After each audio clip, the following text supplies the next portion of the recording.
Let's get to Congressman Morgan Griffith, Republican, 9th District of Virginia. That's the Southwest area. Congressman, great to have you, man. Great to be with you this morning. Hope you're doing well. I'm doing much better today than it was yesterday because yesterday there was no game plan. There was a shutdown looming with no end in sight, and people were upset because it looked like the president was going to cave on the wall. Now you guys get together, led by people like yourself, Congressman. I want to congratulate your efforts and your courage. You got this done. How did you do it? Well, I think there were several factors. I think Nancy Pelosi actually convinced some of the Republican leaders that we didn't have the votes. And then we took the floor. Mark Meadows led, and a group of us from the Freedom Caucus took the floor on Wednesday night and made it clear the wall was still important, that we hadn't caved, that we were standing there.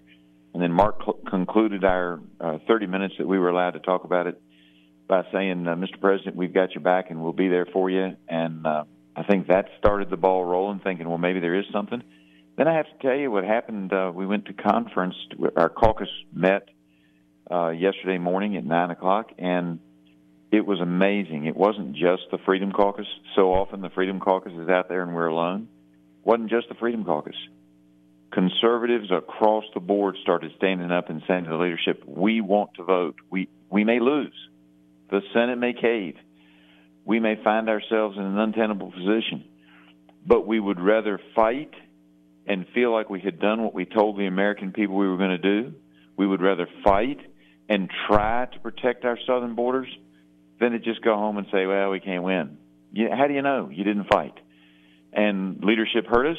While we were talking, the president called Speaker Ryan. He left the room.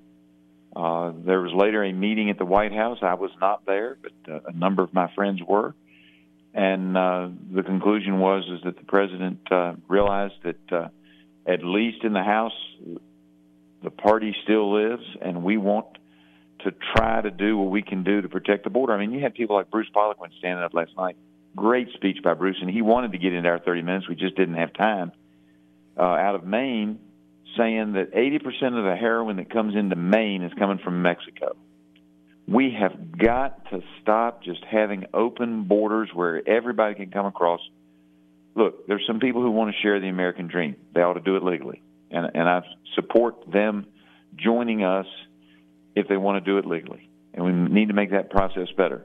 But in the end, what we have are human traffickers bringing people over for sex slavery, labor slavery, et cetera, across that border. We have people bringing drugs across that border. In Southwest Virginia, it's not only the heroin, it's the methamphetamine. We have the Mexican cartel working in Southwest Virginia and probably all over the state of Virginia, but that's my territory and I know it. Mm-hmm. We've got to do something to protect the American people. Mm-hmm.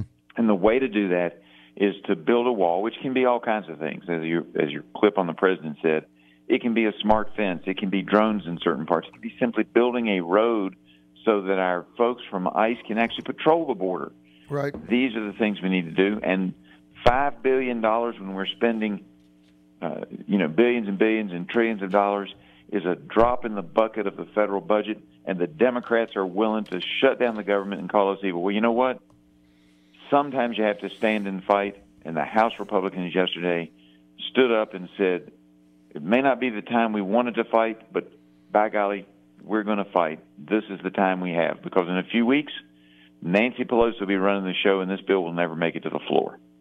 Oh, you guys did the right thing. And, it feels good, Congressman, doesn't it? Doesn't it feel good to stand and fight and win something? It's been a long time, and I really want to congratulate you personally on your leadership. I know you've been behind this because it would have been a lot easier to just go home, throw your hands up. I mean, that was basically the mantra going into yesterday when I got on the air, no wall, another CR, kick the can down the road, then Pelosi takes over, wall's gone, then he's got to find money from somewhere else. It's a mess.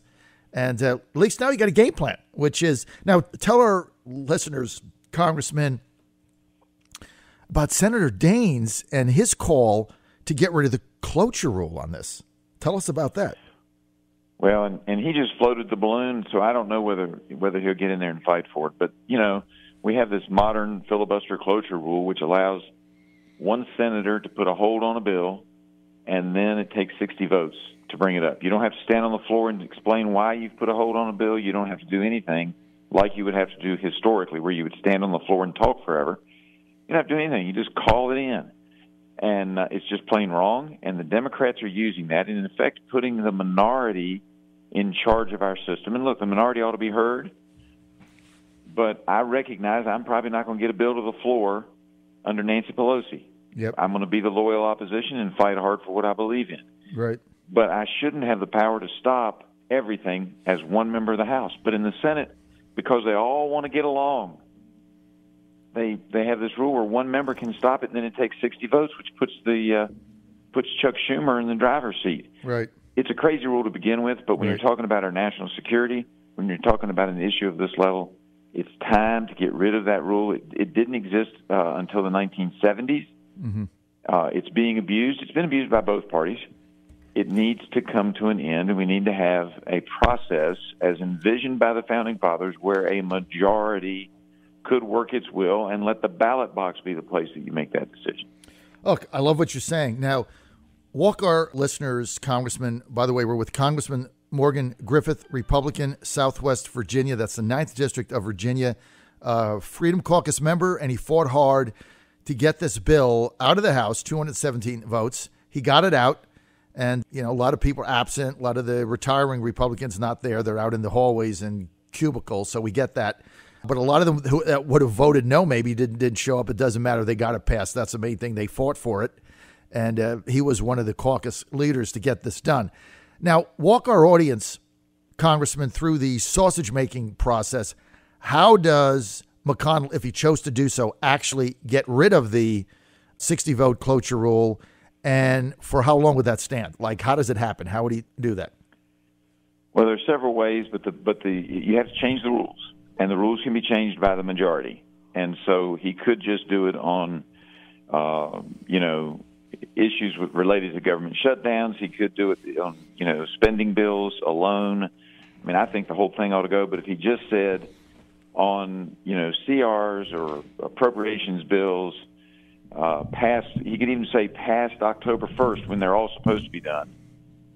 The modern filibuster cloture hold rule no longer applies. That's what Reid did on judges, and just didn't get rid of it completely, but got rid of it in a narrow way. I would suggest that, anytime we're past October 1st and we haven't gotten all of our appropriations bills passed, that would be the easiest way to do it, and just change that rule for bills past October 1 on appropriations and move forward, and that would be the new rule. Can he get 50 votes? For that. It's interesting. He has always been an adamant, I've spoken with him about it, and he's an adamant proponent. Yeah. Because, someday they might be in the minority and bad bills would pass. Well, that's what the ballot box is for. And I submit that if, the Democrats were to pass bad bills when the Republicans were in the minority, we'd get the majority back quicker. Yep. But he's always been against it, but he would have to convince a lot of people that over the years he has said, we've got to keep this for these reasons. He's argued the other way for years, which is why I think the only way he would do it is if we could narrow it down to after that October 1 deadline. I like that. Just after the deadline, and then it's narrowed down, and maybe he could cobble together 50 votes. What about this report? Fox News says that Bob Corker from Tennessee says, I'm not coming back. True or false? And how does that affect everything? I have no way of knowing. Sorry. Now, what does that mean? That means there would only be 49 Republicans, and there's 49 Democrats, right? Let's say they all vote no, then Pence would break the tie. But because no Corker, there'd still be 50, right? They're up 51-49, right? They have a two-vote majority. Right. But you don't know what Flake will do. And you figure Flake's going to vote no just for spite. So that leaves them at 49. 49-49, Pence could still break the tie, right? As long as it's a tie, yes. If we lose any other votes, no. So if Corker doesn't show and Flake, so he wouldn't vote no, so the Democrats would get 49. Flake votes no. Well, if Flake votes no, that gives the Democrats 50. then it's over. Yeah. So once again, the future of the country hangs on Jeff Flake. How's that happen? Twice in a year, right? First it was Kavanaugh, now it's... We had the same thing with McCain on Obamacare. Yep. And I think that's why we lost so many seats. We would have lost some of these seats no matter what we did, which is why I would rather fight. If we're going to, believe in something, people will stand with you if you fight for what you believe in. And if we lose, we get back up and we fight again. I think the American people will understand we're in there fighting for them. Yeah, and rolling over and playing dead doesn't work, and I hope the Senate won't play dead. But if they do, then that's what they have to live with it. At least now, the House has engaged the fight. We've told the American people where we stand. We stand for securing the border. We stand for trying to limit. You're never going to get rid of it, but to limit the drug problem. We stand for trying to stop human traffickers from having an easy time getting into our country with people for the sex slave trade. It's why you wouldn't want to spend the money to try to stop the evil that's happening on that border is beyond me. But the Democrats just see it as we've got to have open borders and that somehow we're all against immigration. I'm for immigration. I want us to open it up more. I want us to stop the discrimination on citizenship against Asians, which was put in place in the 1960s. I want to stop all that. I want to make it easier to come to this country if you want to share in the American dream. But don't make the first step to sharing in the American dream breaking American law. That is so well put, Congressman, and I appreciate your effort. All the Trump nation's got a spring in their step today, because yesterday, worst day that I've had on the air since Trump won. Absolute worst day. Everybody mad, everybody PO'd, everybody upset, people bailing out, and no game plan going forward. And it was a very frustrating day, even for me. And there's no bigger Trump believer and supporter than I am, but it was a tough day. But now, because of your fighting and what you've done in the House, you've given everybody hope and a game plan. I mean, that's the thing. To win a game, you got to have a pathway. You got to have a game plan. Now there's a game plan. Okay, so the president, don't you think he should make an address from the Oval Office and just look at the American people in the eye and tell them what the stakes are here? Absolutely. Absolutely. And he ought to do it immediately. Sometime this afternoon or tonight. He needs to explain that, the Senate needs to do what they need to do to get it done. Look, and I'm not against compromise. If the senators want to save face and we only get $4 billion for the wall, that's a huge step forward. Okay, let's do it. But when they saying they won't even agree to $1 billion, which the president floated, 1.6 plus $1 billion, that could be redirected, not even new money, and they said no. They clearly don't care about protecting our borders, and they clearly don't care about what's happening down there with all the bad things that I already talked about. Well, now you turn the tables. I mean, that's the bottom line. And look, you got a GoFundMe page. It's been up 4 days. So far, it's raised $11 million. There's about 200,000 donors on it, 175 when I checked last evening. So I figure it's up probably 200,000 donors. I mean, this thing is going to get bigger. It's a statement, and it's not the money because Congress still has to appropriate it. They just can't take it out of there. There's all the disclaimers that go with it, but it's point of the whole thing. Did the GoFundMe page have any influence at all over any of your caucus members? I don't know that it did, but Andy Harris has a bill in that would allow bonds to be issued, like savings bonds. Yep. For the wall. I love it. Great idea. It's like the GoFundMe page. Yeah, I'll buy one. I'll buy one immediately, and I don't have any money. I'd still buy one. You would too. Okay, couple more minutes. Morgan Griffith, Congressman, 9th District, Republican, Virginia, led the fight for this funding, stood tall, led the fight, and I'm really proud of him. Okay, Mattis. Let's be clear. I was glad to be there on the floor. But Mark Meadows and Jim Jordan and lots of other conservatives, not even in the Freedom Caucus, joined hands and said, we've got to have this fight. So it's not just one person. It was a whole group of us. Well, that's because you're just humble, Morgan. I know how hard you fought for this behind the scenes. Jim Mattis shook up Washington yesterday. You would think his resignation letter was Armageddon, the apocalypse of all time. I love the general, appreciate his service. Great leader of defense, but the president campaigned on getting out of Syria, and he campaigned on getting out of Afghanistan. And so now he's going to do that. And like the general said, I thought it was a pretty sober and mature thing to say. President deserves a DOD head that believes in his policies. I don't. And that's okay, right? Because we didn't elect General Mattis. We elected Trump. What do you make of the whole thing? Well, I'm a little concerned, mainly because it's not my area of expertise, and a lot of people here who do have expertise in that area think that even if we're getting out, that it was a little too quick, and that we probably should have played the cards a little more slowly. But like I said, that's not my area of expertise. I just want to make sure that America stands strong throughout the world. You're right about the president's commitment. I think Mattis is a great guy. We'll have to see how it works out, but I would counsel the president just to be cautious and make sure we're not pulling out too quick and having to send troops back in later. Okay, so we go to the Senate. You can't get the votes. McConnell doesn't do the nuclear option like Senator Daines has floated. So that doesn't happen. What's the end game? Well, I don't know what the president or the leadership in the House is thinking. My thinking would be is that we come back.